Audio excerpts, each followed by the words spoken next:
del que ya hemos estado hablando en las últimas semanas, y cómo esa obra redentora de Cristo fue absolutamente para todos, para judíos y para gentiles. La semana pasada hablamos de esas barreras que el Señor rompió, ¿verdad?, con su venida, con su muerte y su resurrección, haciendo de los dos pueblos uno solo. Pero a partir del capítulo 4 y hasta el capítulo 6, que es el final de la carta, Pablo habla de esa nueva vida que ha estado adelantando en estos versículos, esa nueva vida en Cristo, esa nueva vida que tienen que llevar los seguidores de Cristo, esa nueva vida que se manifiesta en relaciones personales, relaciones unos con otros dentro de la iglesia, pero relaciones también con las personas que no son parte de la comunidad. Y es como parte de esa vida que debe caracterizar a los cristianos, que vemos que somos llamados en estos versículos del 15 en adelante a evaluarnos y a considerar cómo estamos viviendo, entender cuál sea la buena voluntad del Señor. Esta pregunta me gusta hacerla mucho. ¿Sabes cuál es la voluntad del Señor para ti? Pues la misma que para mí. Y se encuentra en unos versículos antes, al principio del capítulo 5, que es posiblemente el versículo central que marca un antes y un después en la carta en cuanto a la argumentación de Pablo. Efesios capítulo 5, versículo 1 dice: «Sed, pues, imitadores de Dios como hijos amados». Y el versículo 10 dice: «Y andad en amor como también Cristo nos amó y se entregó a sí mismo por nosotros, ofrenda y sacrificio a Dios en olor fragante». Ahí está la voluntad de Dios para tu vida. No le des más vueltas. Empieza por ahí. Estás siendo y estás viviendo, estás siendo un imitador de Dios como un hijo amado de Él. Estás andando en amor como también Cristo nos ha amado a nosotros. Estás entregándote a ti mismo igual que Cristo se ha entregado por ti. ¿Está tu vida siendo una ofrenda, un sacrificio a Dios en olor fragante? No hay nada que el Señor vaya a revelarte de manera específica para tu vida que no pase por estar ya cumpliendo esto. A partir de aquí vendrán otras cosas, pero aparte de esto no hay nada. El Señor quiere que ames a Jesucristo como tu Señor y Salvador. Quieres que le imites, que crezcas a la imagen de quien Él es y ha sido, y que andes en amor como Cristo también nos amó. Y eso se manifiesta en una entrega de nuestras vidas hacia los demás, en una entrega como si fuera una ofrenda que estás entregando en la cesta, entonces en el altar, en el templo, un sacrificio, porque así es como Dios demostró su amor por nosotros, ¿verdad? Se entregó, muestra de su amor, y se sacrificó por nosotros. Conocer a Cristo mismo creo que es la gran lección de la vida cristiana. Llegar a conocer a Cristo en su totalidad, como Él es, como Él sentía, como Él pensaba, como Él actuaba, creo que es la única asignatura que todos tenemos pendientes hasta que marchemos a su presencia. Conocerle más y ser más como Él es. Y para vivir como Cristo tenemos que anhelar algo, porque eso no es parte nuestra que nosotros andemos e intentamos cumplir y que entonces ya nosotros conseguimos hacer. El texto de Pablo nos dice que tenemos que anhelar ser llenos del Espíritu. Otra gran tarea para muchos desconocidas. Y fijaos que en este pasaje me voy a ceñir los versículos 18 en adelante. En este pasaje encontramos una serie de mandatos, dos en específico de Pablo, y después hay hasta cinco acciones que para nosotros en la traducción Reina Valera del 60, y he querido ceñirme a ella a propósito, no somos capaces de captar, pero que si tuviéramos aquí, y ese también lo he hecho a propósito, dejarlo en la estantería, en el despacho, si tuviéramos el Nuevo Testamento en griego, seríamos capaces de captar que el sentido original de Pablo no es expresarlos como mandatos, sino como consecuencia de esos grandes mandatos que están por encima. ¿Me lo explico? Lo explico a mí mismo y a vosotros. El primer mandato es, versículo 18, lo tenéis identificado claro, ¿verdad? No os embriaguéis. Menos dice, no os embriaguéis con vino, lo cual produce en vosotros disolución. Disolución se traduce por libertinaje o desenfreno. Eso que Pablo ha estado compartiendo en los versículos 6 en adelante. Antes bien, sed llenos del Espíritu Santo. Y ahí viene el segundo mandato. Sed llenos del Espíritu Santo. La verdad es que es totalmente extraño en el Nuevo Testamento y en las otras partes de la Biblia el hecho de encontrar un mandato a ser llenos del Espíritu Santo, porque normalmente entendemos que el Espíritu Santo lo recibimos cuando entregamos nuestra vida a Cristo para salvación, ¿verdad? Cuando reconocemos nuestros pecados, nos arrepentimos de ellos y entregamos nuestra vida a Cristo para que Él nos salve y Él sea el Señor de nuestras vidas, en ese momento recibimos el Espíritu Santo. Ahora, hacer nosotros que el Espíritu Santo nos llene y hacerlo además como un mandato para todos y cada uno de nosotros, no es muy habitual encontrar esa forma de expresión ni en el mismo Jesús ni en los apóstoles, pero que Pablo usa aquí y hemos de entender lo que Pablo tiene en mente cuando lo está diciendo. ¿Qué significa ser llenos del Espíritu? Pues se nos muestra como una pregunta crucial, porque si hay dos mandamientos, y el primero lo entendemos perfectamente, ¿verdad? No os embriaguéis con vino, no os emborrachéis. Yo creo que todos podemos visualizar una persona que está borracha, pero hombre o mujer, ¿verdad? Algunos incluso, algunas veces contando chistes se imita, ¿verdad? En su forma de hablar, en su forma de andar, en su forma de contestar, en su forma de no poder levantarse del suelo. Una persona controlada por el alcohol, una persona embriagada, emborrachada, es una persona que ha entregado o que se ha entregado por completo al alcohol y al final descubre que no tiene voluntad propia. Está siendo dominado por una sustancia que controla su cerebro y que está totalmente a expensas de las consecuencias de haber bebido más de la cuenta. ¿Estáis de acuerdo con eso? El mandato de ser llenos del Espíritu Santo, Pablo lo está usando y está usando la figura del alcohol porque la cultura grecorromana era muy dada al alcohol, igual que la nuestra, no os engañéis. Y todo el mundo sabía lo que producía el alcohol en las personas, ¿verdad? Desenfreno, descontrol. Y Pablo está usando eso. Y no dejéis que quien os gobierne sea alcohol. No, tomando esa imagen, dice, más bien sed llenos del Espíritu Santo. La imagen, como digo, es muy paralela. A veces nos cuesta identificar cómo es una persona que es llena del Espíritu Santo, ¿verdad? La palabra de Dios nos habla acerca de Esteban en Hechos capítulos 6 y 7, nos habla acerca de Bernabé en Hechos capítulos 11 en adelante. La Biblia nos habla acerca de los 7 que fueron elegidos para servir las mesas, los diáconos, que tuvieron que elegir a personas servidoras, pero personas llenas del Espíritu Santo. Y podemos preguntarnos, ¿y cómo eran esas personas? Porque de ellas no se nos da mucha información.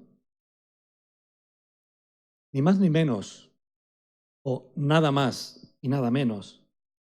Significa permitir al Espíritu Santo ser esa influencia controladora que motiva y dirige la vida de los creyentes.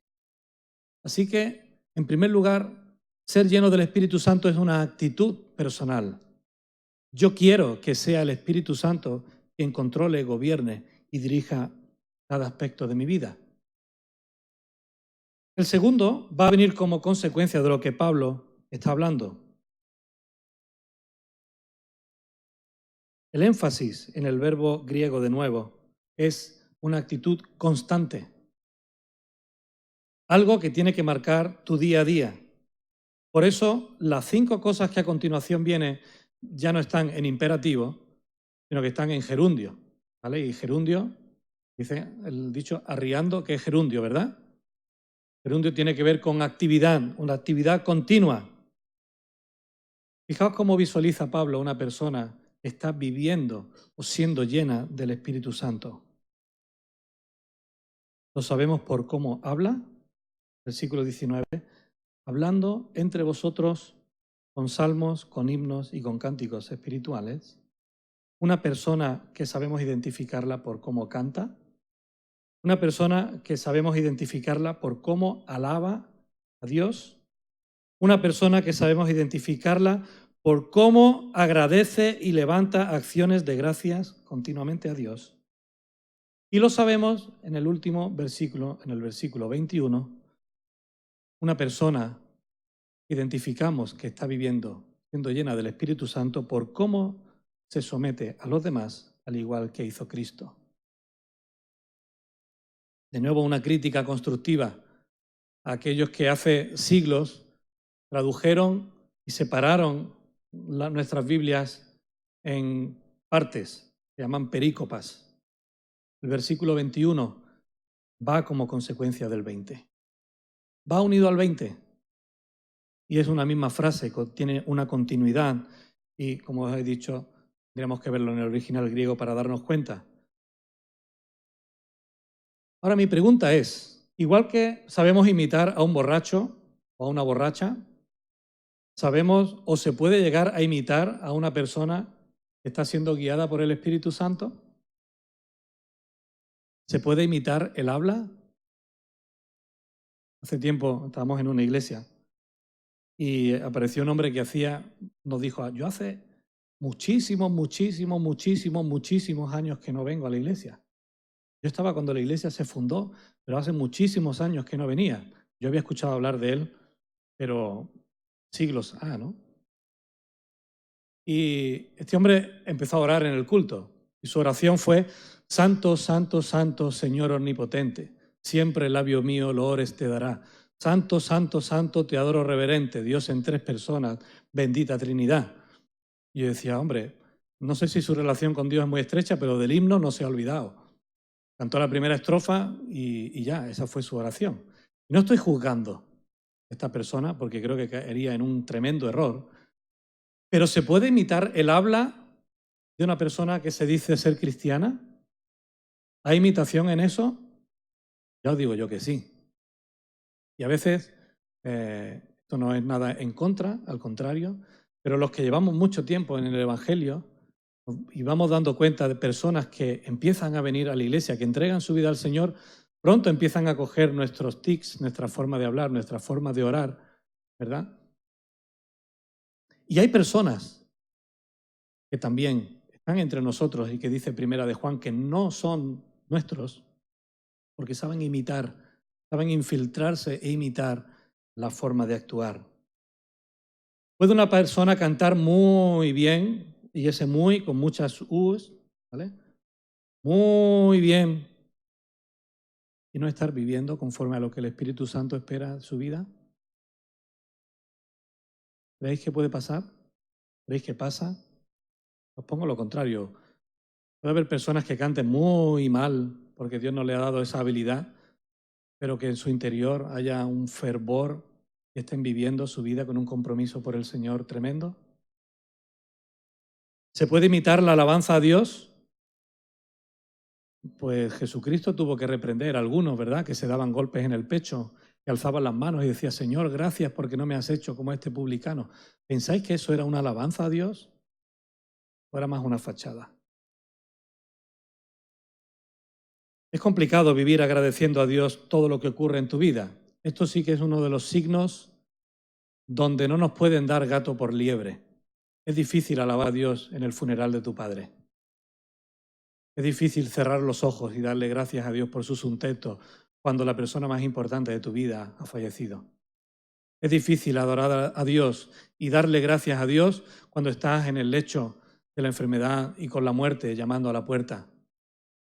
Es difícil dar gracias a Dios, como vimos la semana pasada en nuestro culto de oración en Habacuc 3, cuando lo has perdido todo y te has quedado tirado en la calle y dices, pero a pesar de eso, yo sé en quién he creído.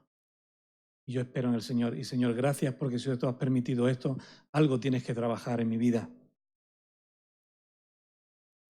Igualmente, hermanos, creo que es imposible ser capaz de someterse a los demás a menos que tu vida esté siendo totalmente controlada por el Espíritu Santo.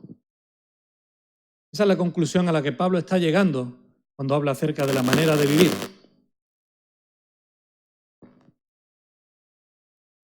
Habrá sido el micro. No sé si es la pila, lo podéis preparar.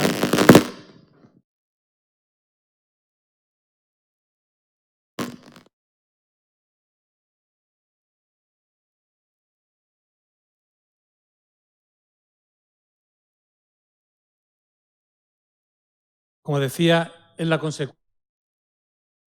Tiene en mente estar siendo llenados por el Espíritu Santo, esa acción continua de dejarnos guiar por Él, se manifiesta de una manera muy visible en cómo hablamos entre nosotros, en cómo cantamos al Señor, en cómo le alabamos, en cómo le damos gracias y en cómo nos sometemos los unos por los otros. Hay otra cosa particularmente curiosa en este versículo 21, en el de someternos los unos a los otros en el temor de Dios, dice Reina Valera del 60. Si tenéis otra versión, encontraréis algo así como por reverencia a Cristo o temiendo a Cristo. Y es que esta semana he indagado y verdaderamente en el griego original pone Cristo. Pablo está apuntando en toda la carta al ejemplo de Cristo. Pablo está apuntando en toda la carta a la supremacía de Cristo. Pablo está apuntando en toda manera, como hemos visto en 5.1, que hemos de ser imitadores de Dios como hijos amados y andar como Cristo anduvo, vivir como Cristo vivió. La carta a los filipenses, hablando del carácter y la sumisión de Cristo, nos habla de esa humillación que él sintió, pero también de ese sometimiento que vemos en su máxima expresión en Getsemaní. Padre, si es posible, pasa de mí esta copa, pero no sea mi voluntad, sino la tuya. Por eso la exigencia para ser discípulo de Cristo, él la dijo muy claro a sus discípulos: si alguien quiere venir en pos de mí, si alguien quiere seguirme, niéguese a sí mismo, tome su cruz y después sígame. Y ellos no tenían muy claro a dónde Jesús iba, pero después comprobarían a dónde iba. Él iba a entregar su vida a las últimas consecuencias por ellos. Así que ser discípulo de Cristo ya implica una renuncia a nosotros mismos. Implica dejar de confiar en lo que somos por naturaleza y depender solamente de Dios para nuestra salvación. Implica negarse a sí mismo como significado de que uno no trata de promover sus propios deseos e intereses, sino que quiere promover la gloria de Dios en su propia vida y en todos los aspectos de la misma. Por eso, el texto máximo donde Pablo explica eso es en Gálatas. Con Cristo estoy juntamente crucificado y ya no vivo yo, sino que Cristo vive en mí. Y lo que ahora vivo, aun estando aquí, dice en la carne, viviendo en mi día a día, lo vivo en la fe del Hijo de Dios, el cual me amó y se entregó a sí mismo por mí. Eso es lo que Pablo anhela. Esa es la forma que Pablo quiere y tiene por estilo de vida. Imitar a Cristo hasta las últimas consecuencias. Y cuando está hablando a los efesios, no tiene otra cosa en mente, sino más que esa. Cuando seguimos profundizando en las palabras de Cristo, en las palabras de Pablo, en la palabra de Dios, las repercusiones que eso tiene para nosotros, nos topamos con la seria realidad de lo que eso significa, ya no solamente a nivel personal, sino a nivel comunitario como iglesia. Dijo el apóstol Juan: en esto hemos conocido el amor, en que Él puso su vida por nosotros. también nosotros debemos poner nuestra vida por los hermanos. Esa es la renuncia a la que Pablo está llamando y a la que Juan está llamando, a la que Jesús nos llamó desde primera hora. O sea que no estamos hablando hasta aquí absolutamente nada nuevo. Simplemente estoy haciendo un repaso de lo que Jesús dijo, de lo que Él pidió, de lo que Pablo refleja en sus deseos para la Iglesia y las implicaciones que tiene para ti y para mí. Pero esto no debería ser nuevo para la gran mayoría de nosotros. El problema lo tenemos con ese versículo 21. Someteos unos a otros en el temor del Señor. Hoy en día la palabra sumisión es totalmente agresiva. Es ofensiva, diría yo.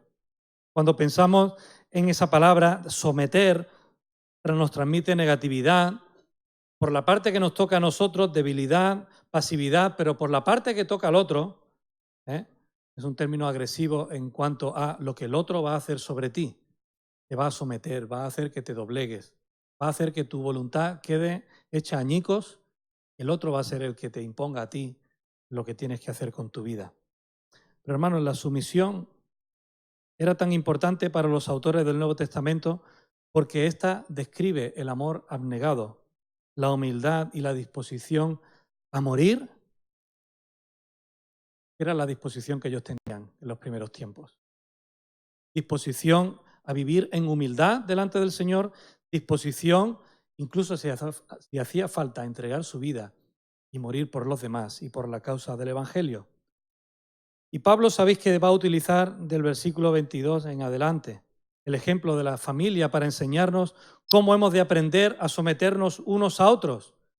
Dice en primer lugar, los esposos deben estar sometidos el uno al otro, los dos entre sí. Los padres y los hijos deben estar sometidos los unos a los otros. Los siervos tienen que someterse a los amos y los amos tienen también algo en lo que someterse a los siervos. Primera de Pedro 5:5 dice que los jóvenes deben de someterse a los ancianos y todos sumisos los unos a los otros. Y termina diciendo, revestidos de humildad. En términos relacionales, en la Iglesia, hermanos, se rompen las autoridades en las relaciones cristianas. El sometimiento es un acto de servicio y no una imposición autoritaria.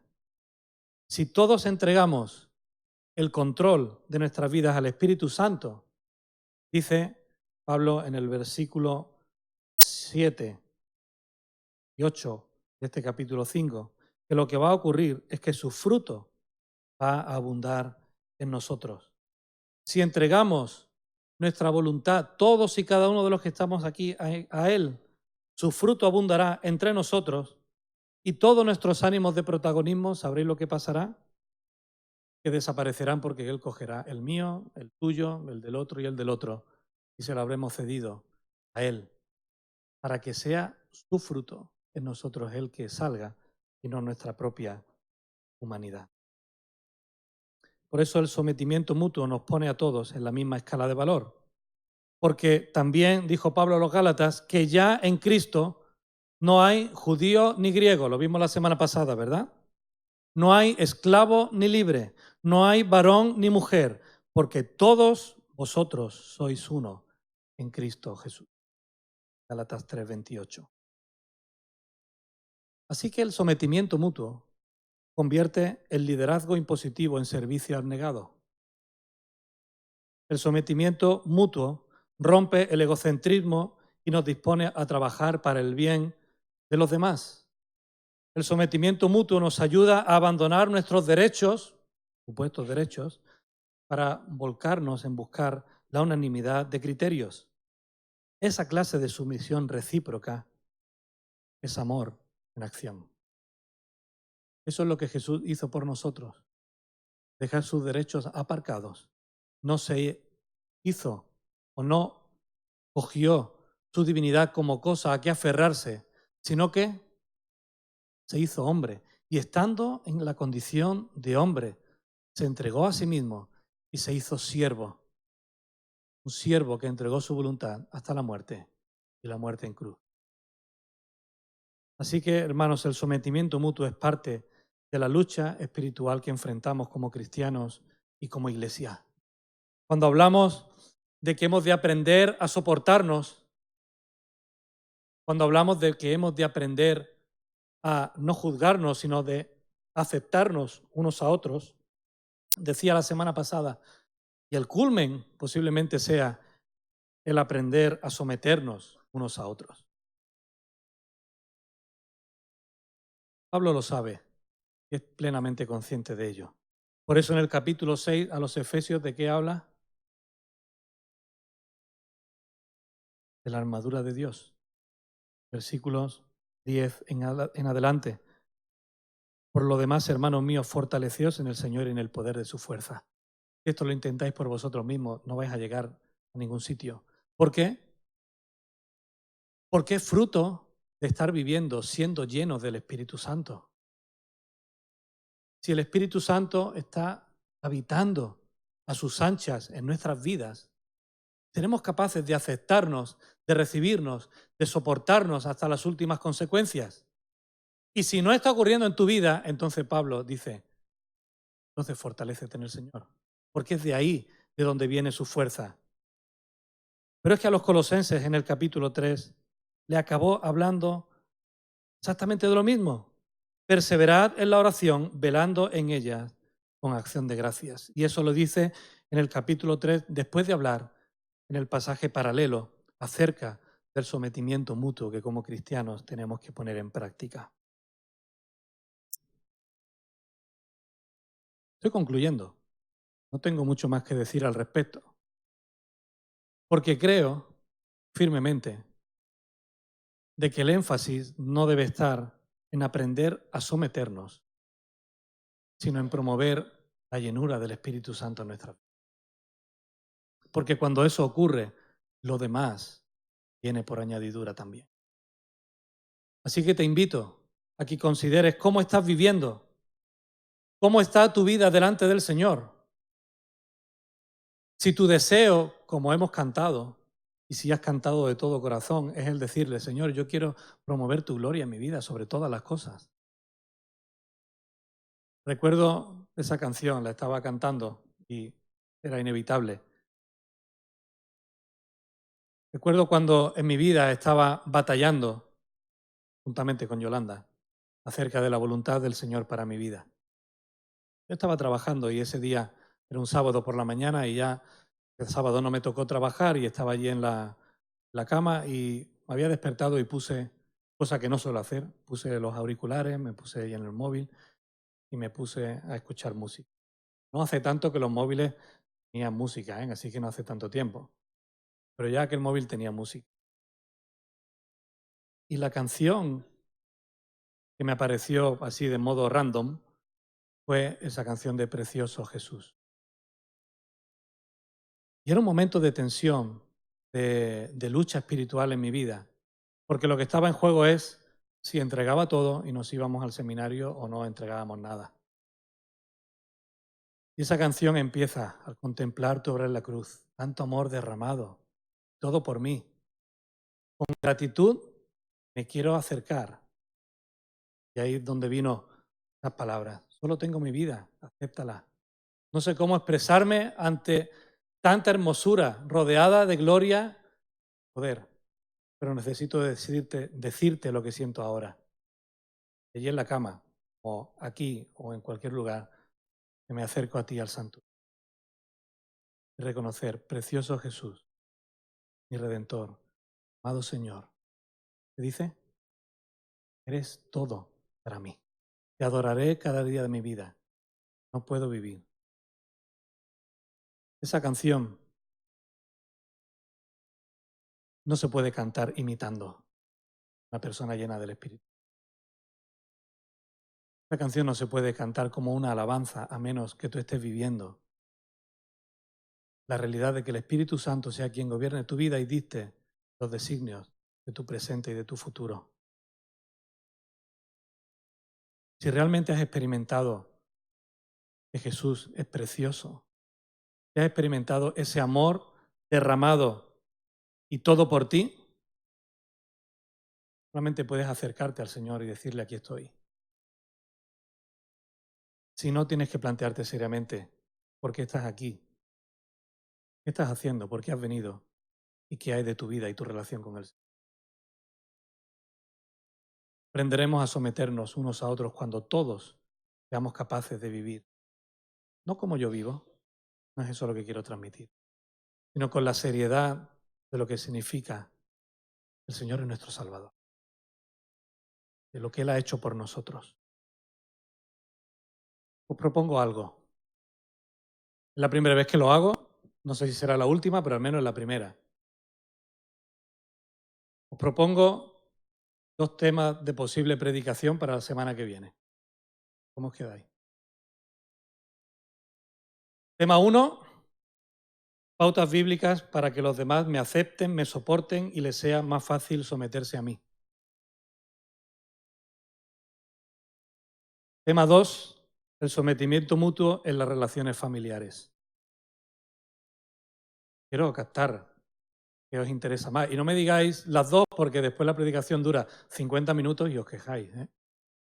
Así que voy a predicar de una u otra. Lo voy a mandar por WhatsApp. Y os voy a mandar una encuesta que voy a poner en internet para que entréis y pinchéis en una de las 2 opciones. Y si no os va a internet, que me digáis, pastor, de la una a la 2. Contaré, el próximo domingo os traeré un gráfico con las respuestas y diré, ha ganado esta, así que de esto vamos a hablar hoy. Pero mientras tanto, hermanos, espero que el Señor haga esa obra en vuestras vidas y que vuestro deseo cuando salgamos de aquí sea el de poner seriamente vuestras vidas delante del Señor y preguntarle, ¿hay algo que aún no he entendido? ¿Hay algo más que tú estés demandando de mí? Pues esa es mi oración por vosotros. Vamos ahora.